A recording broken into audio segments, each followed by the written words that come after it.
Hi guys! Welcome back to my YouTube channel. In today's video ay pupunta tayo sa Misaki Gucci in Miura City. Misaki Gucci in Miura City ay isa sa pinupuntahan ng mga turista sa Kanagawa Prefecture. Mahigit isang oras ang biyahe guys by train from Tokyo. Di ka naman kasi mapapagod dito sa biyahe kasi you can travel by train wherever you want to go na malayong malayo sa traffic. Ito yung paboritong pinupunta ng mga turista at mga local dito na gustong mag-relax at makakain ng fresh tuna.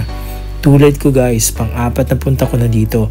Binabalik-balikan ng mga fresh na tuna na sinaserve ng mga restaurant dito na talaga namang mapapawaw ka sa sarap. Mahilig ako sa mga kainan guys kasi yun lang namang nakakapagparelax sa akin, ang pagkain ng masarap.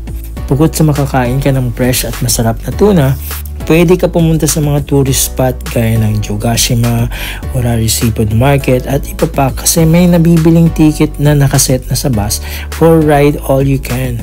Including meal na yun guys. At included na rin ang Nijiro Sakanago. Ito yung semi-submersible sightseeing boat na kung saan sa baba nito may mga salamin na pwede mo makita yung mga isda sa underwater. Kaya kung gusto mo ng adventure kagaya nito, you have to put Misaki Gucci on your itinerary bucket list.